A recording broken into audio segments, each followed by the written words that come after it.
नमस्कार दोस्तों, आज के इस व्लॉग में मैं आपको लेके जाने वाला हूं बहुत ही एक्साइटिंग और आनंददायक केदारनाथ की यात्रा पर। इस यात्रा की शुरुआत हमने हरिद्वार से की थी। हरिद्वार में गंगा स्नान और गंगा आरती देखने के बाद हम ऋषिकेश होते हुए सीधे केदारनाथ की ओर चल दिए। सर्वे भवन्तु सुखिनः, सर्वे सन्तु निरामयाः, सर्वे भद्राणि पश्यन्तु, मा कश्चित् दुःखभाग् भवेत्। द्वारा आयोजित सर्वजन कल्याणार्थ नित्यानंद निर्मल कीर्ति नाम रूपा। हर हर गंगे जय मां गंगे, हर हर गंगे जय मां गंगे, हर हर गंगे जय मां गंगे। पतित पावनी जय मां गंगे, पतित पावनी जय मां गंगे, मोक्षरायणी जय मां गंगे। हर हर गंगे जय मां गंगे, हर हर गंगे जय मां गंगे।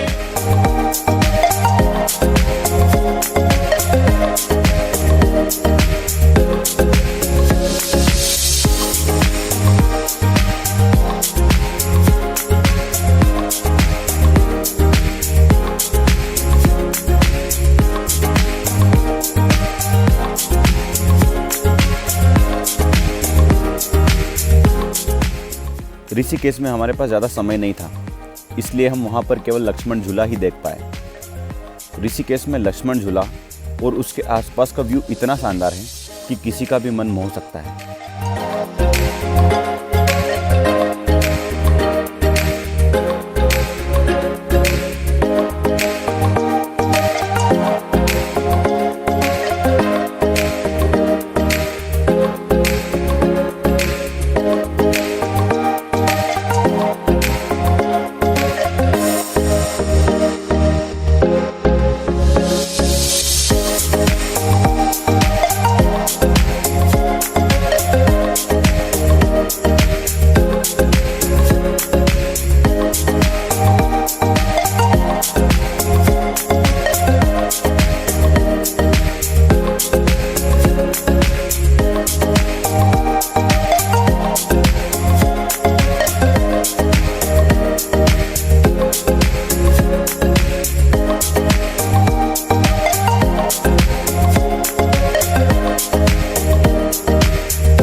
ऋषिकेश से केदारनाथ के रास्ते पर दो नदियों का संगम पड़ता है। ये नदियाँ अलकनंदा और भागीरथी है। इसको देवप्रयाग के नाम से भी जाना जाता है। देवप्रयाग से 70 किलोमीटर दूर एक और प्रयाग आता है। इसका नाम है रुद्रप्रयाग। ये अलकनंदा और मंदाकिनी का संगम है।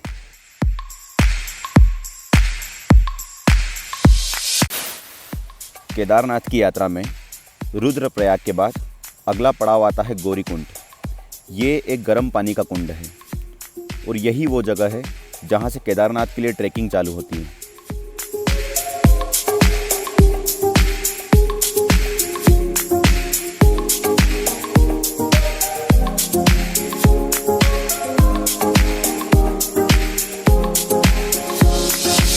केदारनाथ में आपका स्वागत है। हिमांशु सोनी और बन्नी आपके साथ बने हुए हैं। अभी हम 5 किलोमीटर की यात्रा कर चुके हैं। हमने यहाँ पर देखा कई लोग घोड़े की मदद से, पालकी की मदद से या बास्केट्स में बैठकर जा रहे हैं। जैसे देख सकते हैं आप, जैसे तकलीफ हो रही है माता जी को भी।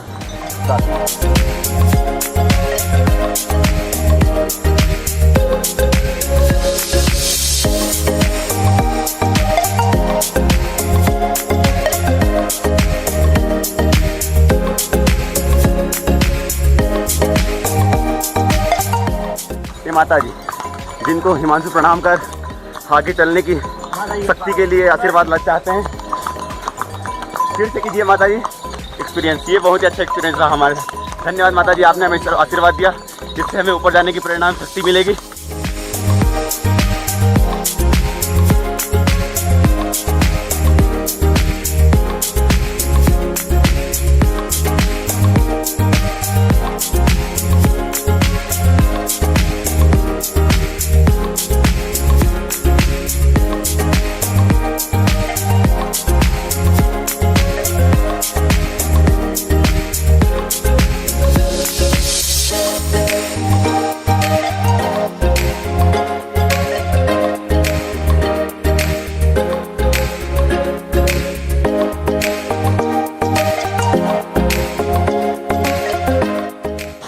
हमने 7 किलोमीटर की यात्रा तय कर ली है।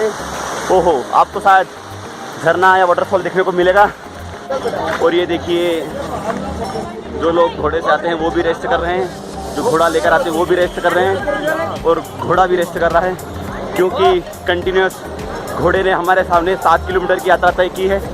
बहुत ही अच्छा एक्सपीरियंस रहा है। देखने को मिला कि यहाँ पर सभी लोग एकदम एनर्जेटिक, बच्चे हो या बूढ़े हो या किसी भी एज के हो, अभी तक सभी एनर्जेटिक नज़र आ रहे हैं। केदारनाथ के दर्शन के लिए सभी लालायित हैं।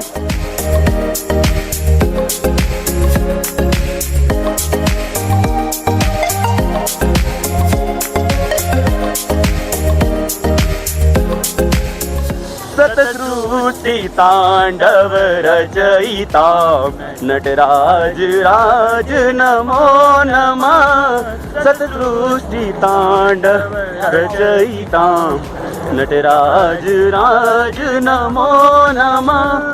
हे आद्य गुरु शंकर पिता नटराज राज नमो नमः।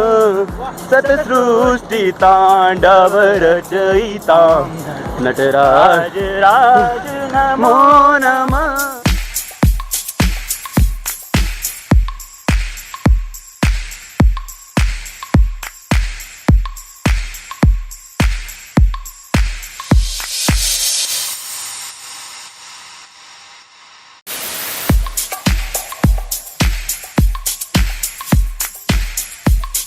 तो यहाँ पर हम बहुत ही मनोरम झरने के सामने आ गए हैं, और ये पानी जो आप देख रहे हैं बिल्कुल दूध के फॉर्म में, मिल्क के फॉर्म में आपको नजर आ रहा होगा।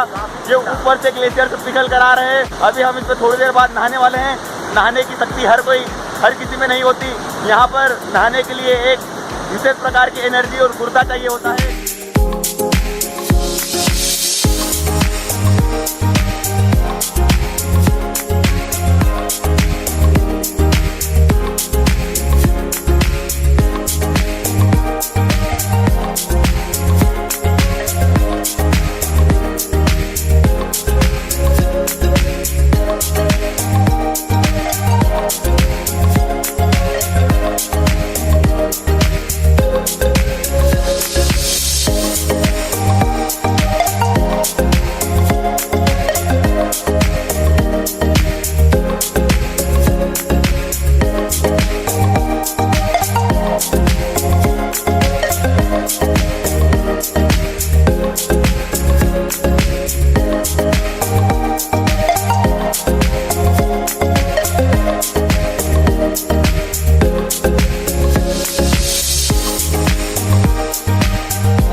के साथ हम आपको बताना चाहते हैं कि 18 से 19 किलोमीटर की यात्रा जो हमने 4 से 5 घंटे में तय कर ली है, बहुत ही फास्ट गति, तेज गति से आए। इस बात की हमें बड़ी प्रसन्नता है कि कुछ ही देर बाद हमें महादेव शंकर श्री केदारनाथ जी के दर्शन हो सकते हैं, इसलिए हम काफ़ी प्रसन्न हो रहे हैं। ये देखिए, आपको माहौल देखने को मिलेगा और हम आपको बर्फ़ भी दिखाना चाहते हैं। ये देखिए ग्लेशियर्स जिनका पानी पिघल कर नीचे आ रहा है। फोकस, शायद मैं यहाँ पे बोल रहा हूँ, आपको बैकग्राउंड में भजनों की आवाज़ें भी सुनाई दे रही होगी। भजन जिन्हें सुनकर हमारा तन मन धन सारे पवित्र हो गए। ये यात्रा एक दुर्गम यात्रा थी, लेकिन महादेव का जाप करते करते हम आए तो यात्रा बड़ी ही सुगम नज़र आई। कई श्रद्धालु जो हमसे पहले निकले थे, उनके पहले हम आ गए उन्हें लांघते हुए, और हम इस बात के लिए काफ़ी खुश हैं। ये देखिए, आपको हेलीकॉप्टर में देखने को मिल सकता है।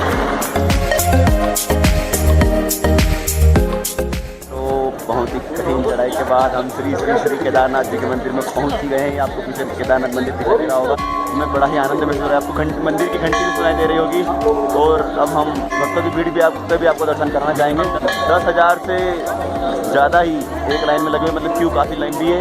इसलिए अभी हम दर्शन ना करने के बजाय मुरारी बापू के कथा पंडाल में जाएंगे।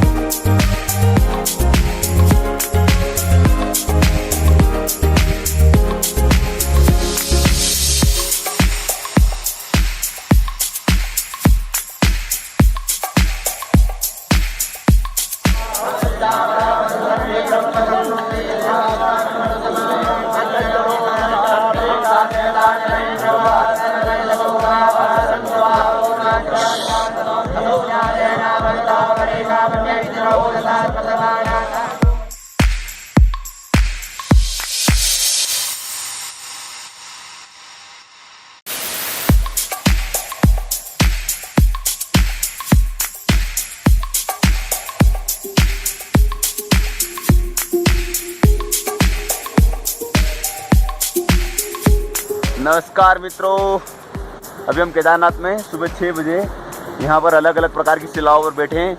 यहाँ पर इतनी ठंड है कि जो बुजुर्ग व्यक्ति है वो तो सहन ही नहीं कर पा रहे। मैं आपको बता देना चाहता हूँ कि हमारे कुछ जस्ट पीछे बहुत ही विशाल पर्वत श्रृंखला है जो बर्फ़ से लदी हुई है। आपको पूरी तरह से बर्फ़ दिखाई दे रही होगी। ये सुबह सुबह का नज़ारा बहुत ही शानदार है। यहाँ पर बिल्कुल प्रकृति का आप सही तरह से आनंद ले सकते हैं। अभी हम हमारे क्षेत्र की गर्मी से उबर कर यहाँ आए तो हमें बहुत ही आनंद प्राप्त हो रहा है। शुरू में हमें ऐसा लगा था कि यहाँ पर कोई ख़ास प्रकार की ठंड नहीं होगी, लेकिन अब हमें पता चला है कि केदारनाथ की ठंड क्या होती है। इसी प्रकार की ठंड बद्रीनाथ में भी देखने को मिलेगी। ये आप हमारे पीछे घर देख रहे होंगे जो बिल्कुल पूरी तरह से क्षतिग्रस्त हो गए थे। जब यहाँ पर बाढ़ आई थी तो यहाँ पर सारे मकान ढह गए थे। कोई भी चीज़ एकदम पूरी तरीके से सही नहीं बची थी। हर चीज़ क्षतिग्रस्त हो गई थी। प्रलय जैसा माहौल बन गया था। हमने मकानों के अलग अलग प्रकार के गिरे हुए ढांचे भी देखे, जिससे हमें लगता है कि प्रकृति को मानव जब नुकसान पहुँचाने लगता है तो प्रकृति जब अपना असली रूप दिखाती है, जब प्रलय वाला रूप दिखाती है, तो उसमें कोई भी जीवित नहीं बच पाता है। यही एक प्रमाण है केदारनाथ में। ऊपर धूप भी दिखाई दे रही होगी। इतने ठंड भरे माहौल में धूप निकलना एक बहुत ही एक आशा की किरण नज़र आने जैसा है। धूप में जाने का हमारा विचार भी है, लेकिन ये आप जो बर्फ़ की पहाड़ियाँ देख रहे हैं, इस पर चढ़ना काफ़ी मुश्किल है। तो यहीं से हम एंजॉय कर रहे हैं बर्फ़ की वादियों का।